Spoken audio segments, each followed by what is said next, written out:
do sit down. Tell me about the penguins. Oh my God. I didn't know they were going to leave that in, naughty. Yeah, well, that's the safest bit of that conversation that I left in. It must have been something, I don't know who published it, the government or something. Anyway, it was a pamphlet, it was red and it had penguins on it, drawings. And my mum gave it to me, that was to tell me all about sex. The penguins, yes. And Edna lived at the bottom of my garden, and she would come over on a Sunday morning. We'd go down to the rec together, and then recreation ground, and then we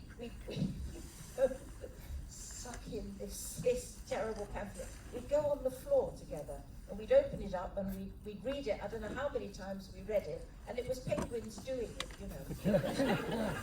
And that's how I learned about sex, sort of, but I didn't really. There you are, that's the story. So is that why they were shooting Forbush and the Penguins when you made Vampire Lovers? Oh my God, yes they were. Yes, they were making another film, weren't they, called Forbush and the Penguins, about penguins. Yes, except I never got to see any penguins. But I didn't actually learn about sex from that booklet. Not me. Can I just point out that story stopped a film shoot for nearly 20 minutes? It wasn't just me laughing, that was the entire crew that had gone on that day. I was hoping to pick up some tips. Anyway, Ben, since I'm a very long way away from you now, Hello? how was it? How did you approach telling this story, given that so many of the people involved are no longer on this mortal plane? I've read a lot of books, I think is the... So, I mean, I come to Hammer very, very new. This time last year, I didn't know a huge amount about Hammer. In fact, probably rather embarrassingly, I maybe haven't even seen a Hammer film. I know, let's move on.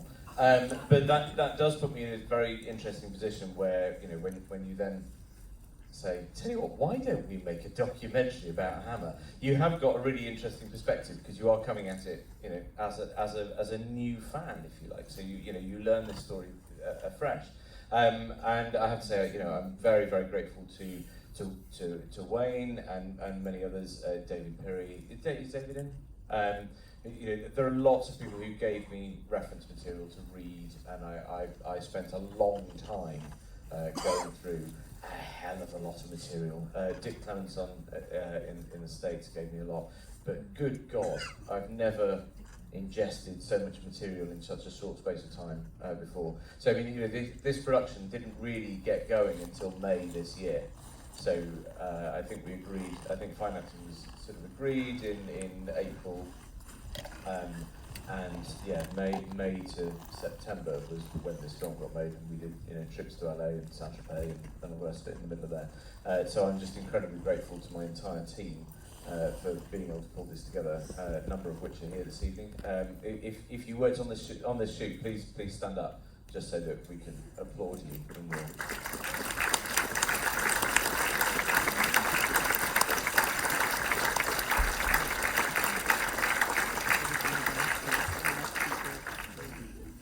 Absolutely no idea if that answered the question, but well, no, I some suppose time you came, passed. not knowing about Hammer before, I suppose you came to it afresh and were able to sort of interpret the stories. You went, well, I just gave you the answer. Yeah, thank you very much. Yeah. That was the answer to that question. That was it. I mean, you know, I came to this as somebody who, you know, I suppose that version there that you've seen is the stuff that I found interesting whilst I was going, and I suppose there was the vague hope that somebody else might find it interesting as well.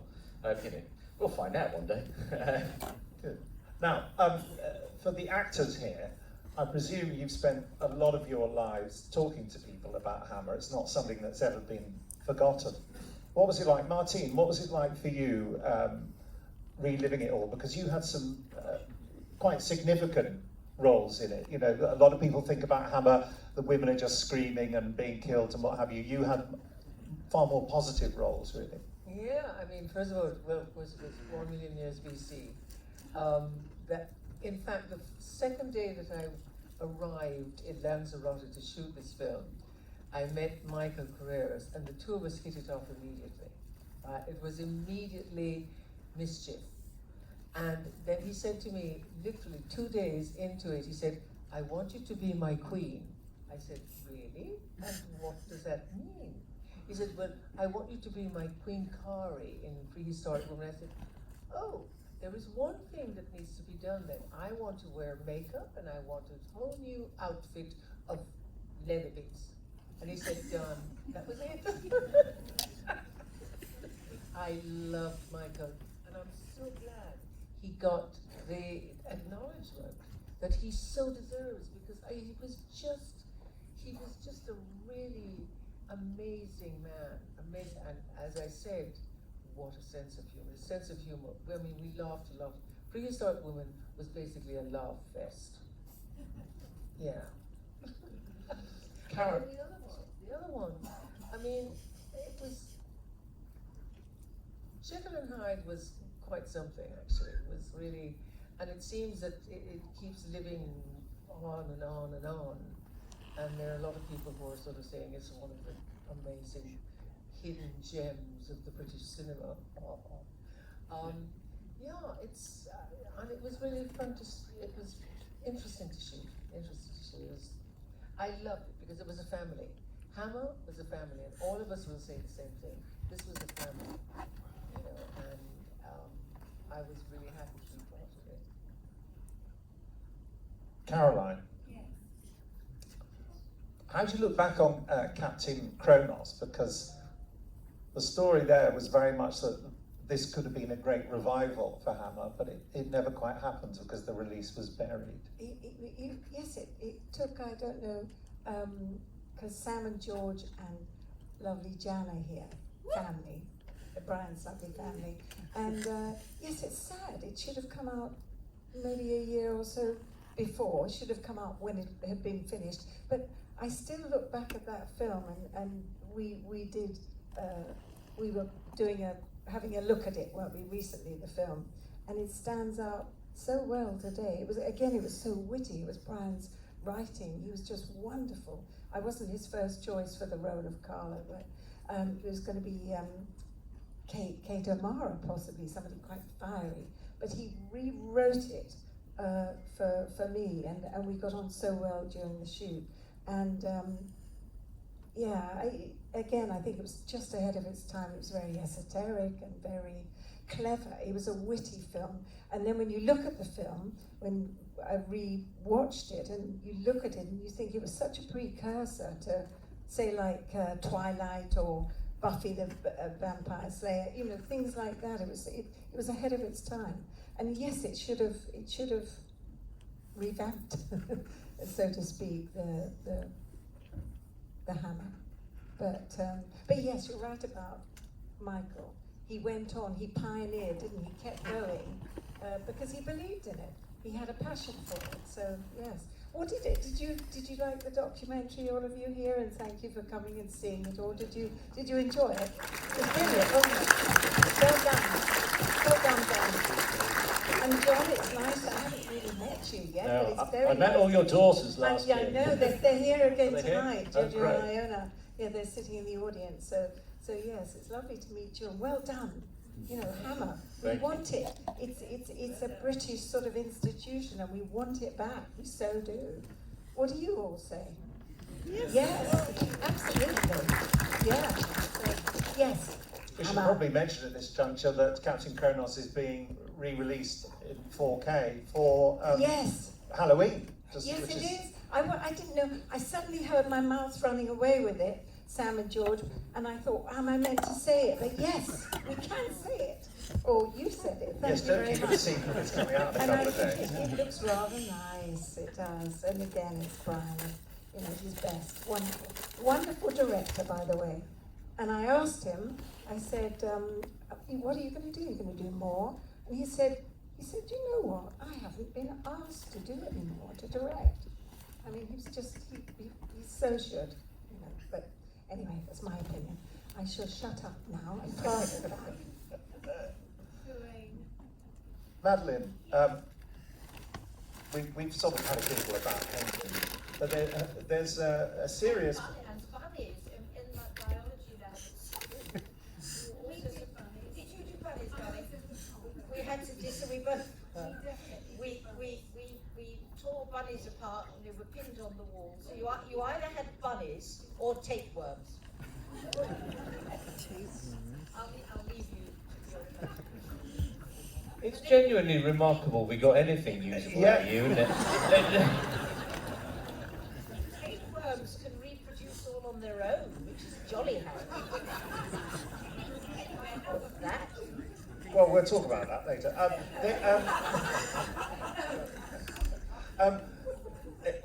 There was a serious point in there, though, when you were talking about the real monster involved in directing you. How was that for you? Was it talking about something as serious as that? Roy Ward Baker was wonderful, absolutely wonderful man. And I think he dragged some kind of performance out of me. I was hopeless, horrendous until that point. And he was wonderful with me. But I'm afraid these two men, Tweedledum and Tweedledee, I mean, they literally, I always think of them like that, they just kept romping onto the set, wanting sex. And of course, I didn't know what sex was. And I mean, it's impossible to believe, isn't it? I was nearly 20, and I didn't know anything.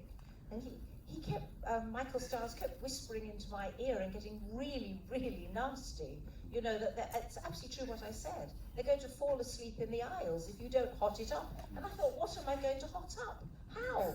What? What heat? And so then they got pushed off, and Roy Ward Baker was wonderful with me. So I had a hot water bottle at my feet, which was quite useful to keep me warm, keep heat going. And I have to tell you, film studios are icy cold. And to let the dry ice out, I'm digressing, but to let the dry ice out so we don't all choke to death, you have to keep opening the doors. So in January, that's not particularly funny. So there I am lying quaking in bed, you know, with my nightie on, bosoms half out. Anyway, so move on. And what did you ask me? Done rabbits, penguins and tapeworms. No, Roy Ward Baker was so lovely and directed me and Ingrid in such a fashion that it was just, I could have gone on for weeks with him. But those other two men who, unfortunately, I mean, they brought the finance, didn't they? They were AIP, and they'd come from America with little pots of gold, and they were determined that Hammer should survive and that it would survive on sex. And of course, it wasn't in the script, and it wasn't part of my contract. But I was invited to. Here we go. But you all know this story. But I was invited to take my top off, but it was only for Japan. So that was all right.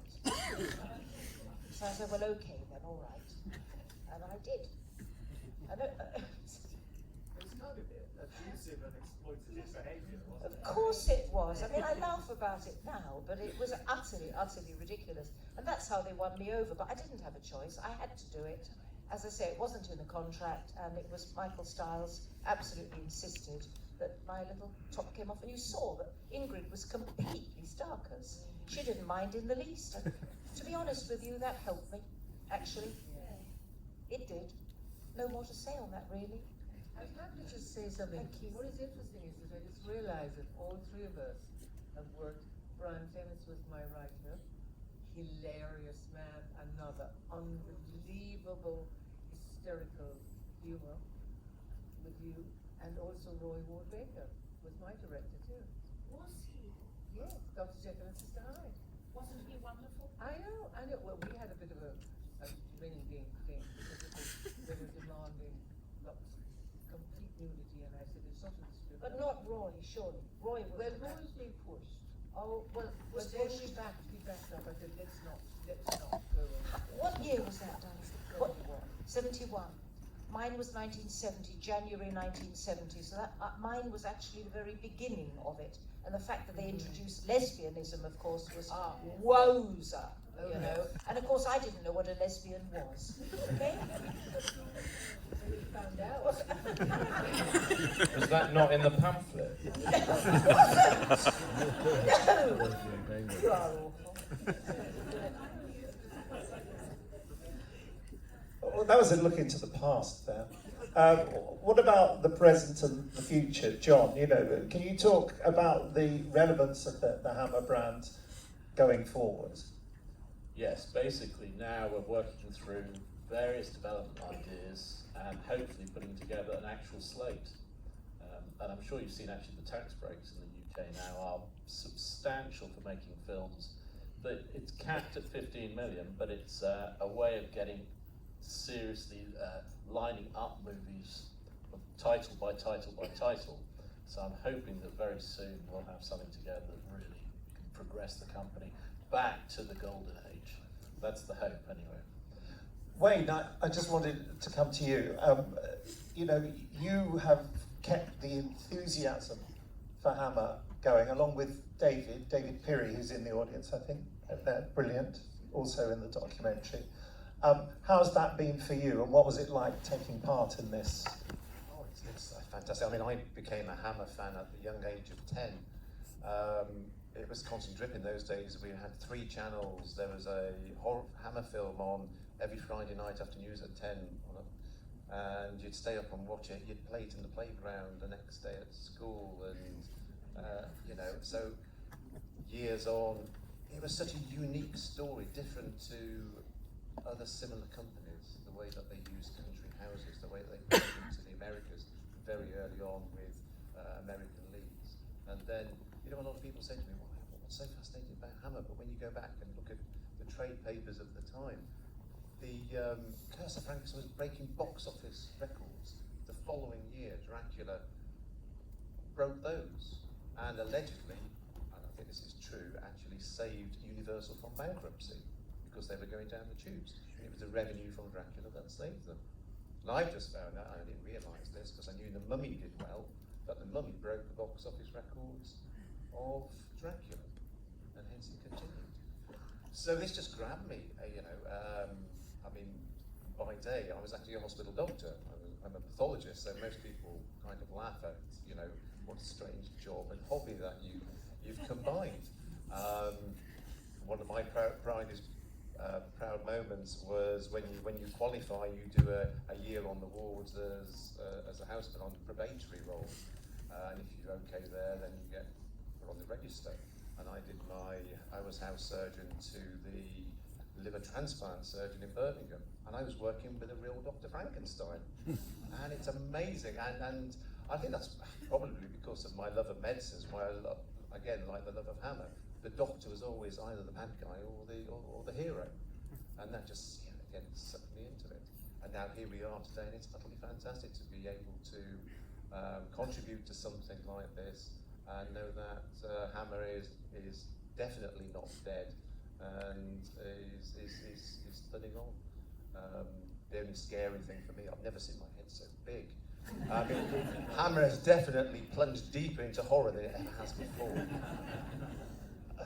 John and Ben, you know, at the end of that documentary, you recreated a little bit of old Hammer magic, sort of, in a way. Could you talk about that and how it might have been and how we might see something of that?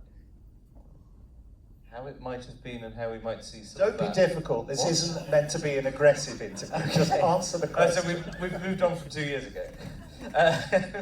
I'm guessing you're referring to Peter Cushing there. That's right. Yeah. I didn't want to say it for you. Well, no, not this time. How did that come about? Is that what you're moving to on this? We did. So there's an interesting story here, which I hope nobody minds me telling.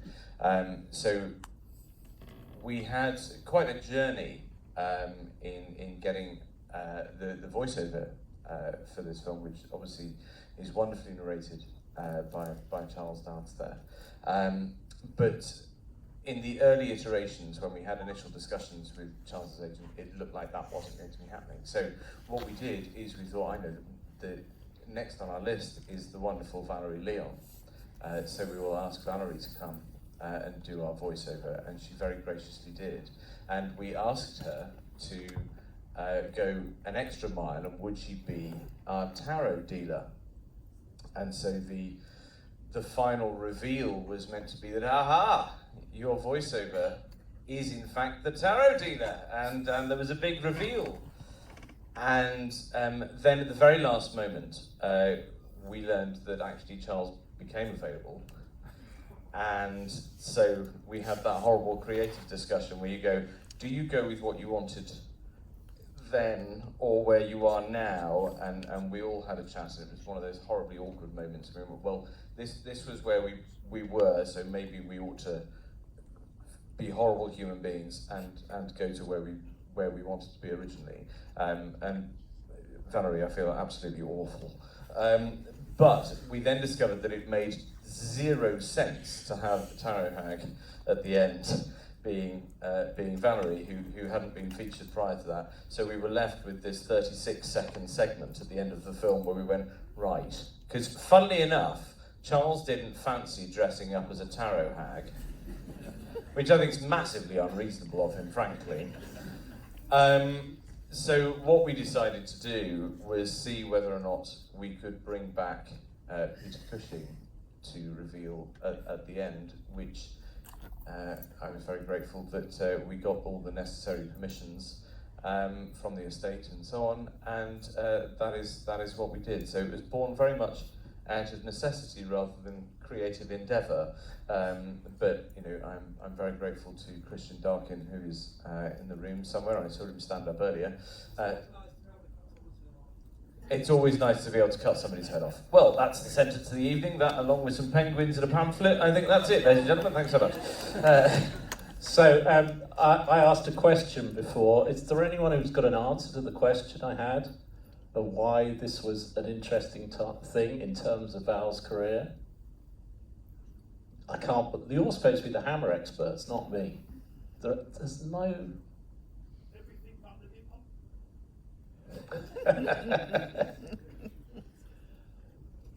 Val was supposed to appear with Peter Cushing when she did the Mummy movie, and of course he couldn't do it in the end. So at last we have a film in the Hammer catalogue that has Val's name and Peter Cushing together, which you would have seen on the end credits.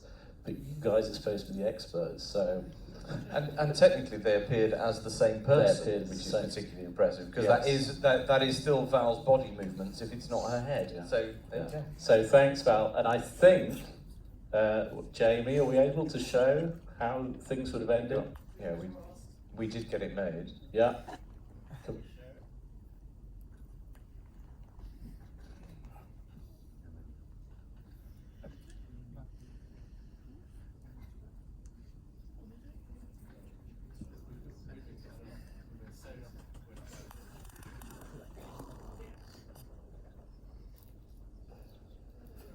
Hammer films will never die.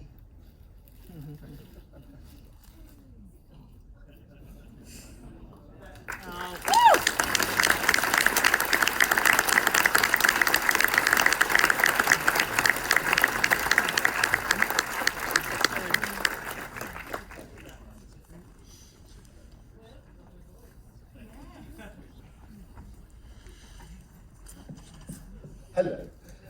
Thank you very much. It is, of course, the 90th birthday of Hammer, and please come and join us for a drink at the bar.